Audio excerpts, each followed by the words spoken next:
Okay, sorry about that. This is part two because the video cut off because I ran out of storage in my phone. So I had to go in there and do a whole bunch of stuff.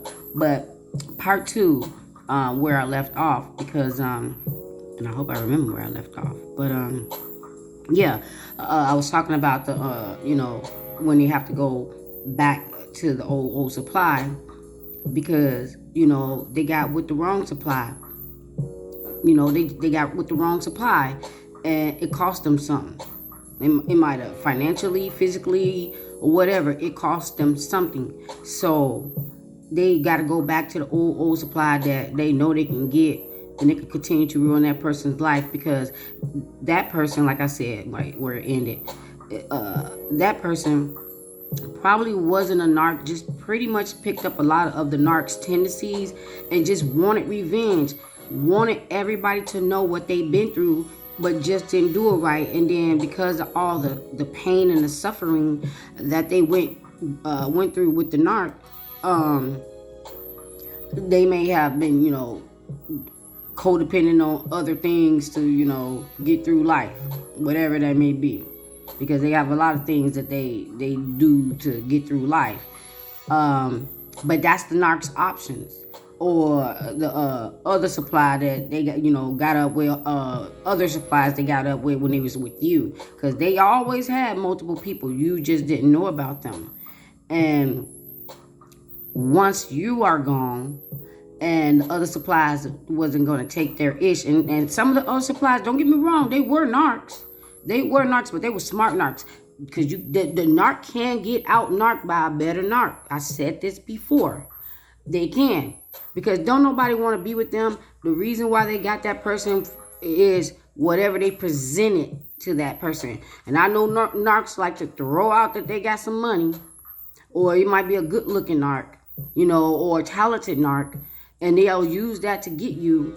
But then once they realize who you really are, that don't even matter. They just going to get whatever they came there for, especially money. If it was about money, they was just going to get it all out of you and then they was just going to be gone.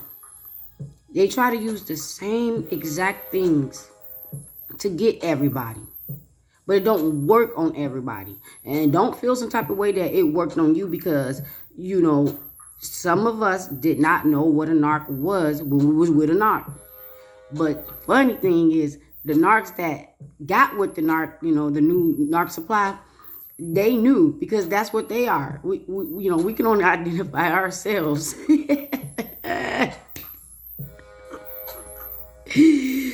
It's like if you had a lineup, and you saw yourself in this lineup, we can only identify ourselves. I don't know who the other person was that the narc tried to paint me out to be.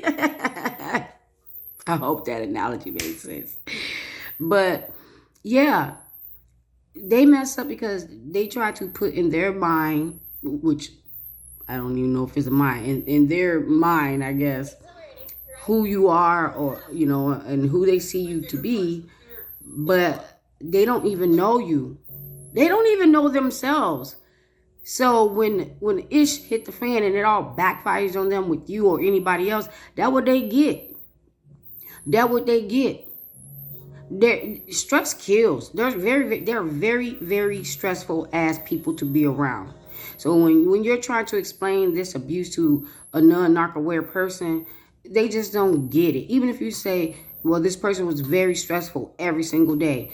Like, you really have to give them fine details. Like, can you imagine every day you woke up, you had to argue and fight for your life every single day? That can become stressful. And they might just think you're just joking. What if you really did have to argue and physically fight for your life every single day with a person? It doesn't take a rocket scientist to get that, So being with these things, and a couple people today was like humans. I don't think they human. A demon can't be human. You act like you have to literally watch this demon like you're watching a movie to believe that it's a demon. Evil is evil. If somebody goes out there purposely to do something to hurt somebody or make somebody's day bad or change their mood, that's evil. Who sits there and think about that like, let me see what I can do? I saw a cat today, a little baby kitten today, and I love cats. But I was driving, and I don't know why every time I'm driving, I'm always looking at the ground sometimes. I'm like, I don't want to run over nothing. So I didn't know it was a little bitty kitten at first, because this one area, they got a lot of stray cats. But it was a little bitty kitten, because I'm like, what is that? And it kind of ran. I stopped my car completely because it was by the tire, but I didn't want to run it over. And I'm looking over like, where are you? Where are you? And I see it kind of runs in the middle of the street and then, goes back around. And I'm trying to make sure no one else is coming to run over the kitten. And I couldn't stop looking at the kitten. And I made sure it got across the street safely. But in my mind, I'm thinking like, as much as I love cats and, and I really want another pet, but after losing my last two pets, it was really, really harmful. So, hurtful. It was really, really hurtful. So I just didn't want to go through that pain again. I wanted to take it because it was vulnerable. I don't know where the mother was, but if I took it, it really needed a lot of care because it looked like it was still on milk. My point of this story is that's how it is with a narc.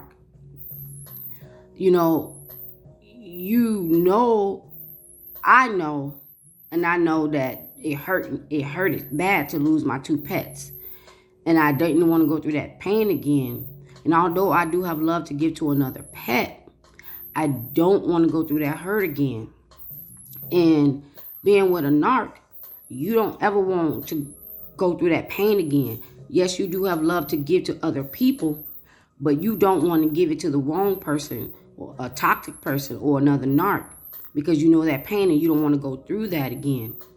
Even though I wanted to rescue, even though the cat wasn't talking, I could see that this was a vulnerable situation. And as the narcs, tell about their childhood, like I had such a bad childhood. I could see the cat had a bad childhood because it's just a little bitty kitten, and I'm seeing that it's suffering. So I'm witnessing this little bitty helpless kitten, trying to survive out here, and it needs someone to take care of it and take it in. And I see this, but we weren't there with the narc. We weren't there for their childhood. We had our own damn childhood. You know what I mean? And it may not been the childhood that they had, but we had our own damn childhood.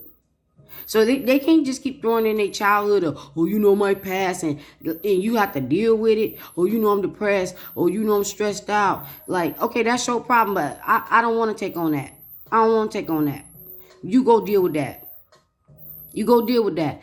That's how they are. That's what reminded me of the narc when I saw this little bitty kitten. And I hope I'm staying on, the topic. But and I'm probably not. But I'm just saying, like, okay, I could have here's on topic, and I'm gonna end this. I could have took in the little kitten, picked it up off the street, put it in my car, and took on that challenge of this little kitten that needs all of my love, all of my time, everything that I have to give. And it's not going to really give back nothing except for company. And, as it grow up, it's going to give love and compassion because I've been taking care of it. That's what a relationship is. The cat can't go out and get a job. The cat can't pay no bills, but it's growing up and it's giving me love and compassion because it knew that I was there to take care of it, okay? From day one, whenever I got the cat. So narcs don't do that. They don't do that at all. It's just like, wow, I can't believe that I can go outside and instantly come up with a comparison with, something as a helpless kitten, and these grown-ass people want you to give them compassion as a helpless kitten when they're not a kitten. It's like if I would have took that kitten in thinking it was a kitten, and then it grew up and turned out to be a wolf and attacked me, and I was like, oh, I thought it was a kitten, but it's getting big as hell, and it's kind of scary too, and it's growling and mad because I'm not feeding it when it want me to, or I'm not walking it when it want me to. When I go to work, it get mad and growling. One day it bite at me or snap at me. That's the narc. The narc is dressed as a kitten, but it's really a wolf. Okay? It really is a wolf. But I thought it was a little bitty baby kitten. That analogy is done, you guys. I'm sorry that the video dropped, but I did try to come back in so that I wouldn't leave y'all on the cliffhanger. So these are my new videos that I'm going to be trying for about, let's see how this works for about a week, because it's hard for me to get in my lives, and nobody wants to be up late at night trying to watch a live or the replay. So let me try some shorter videos. Let me try to upload videos, and then I'll start working in my lives once I see a difference, okay? And with that being said, be blessed. Be blessed. My dinner, and I was like, this is what I want. I want smoked hamburgers with vegan cheese, and that's what I'm gonna do. That's what I'm gonna do.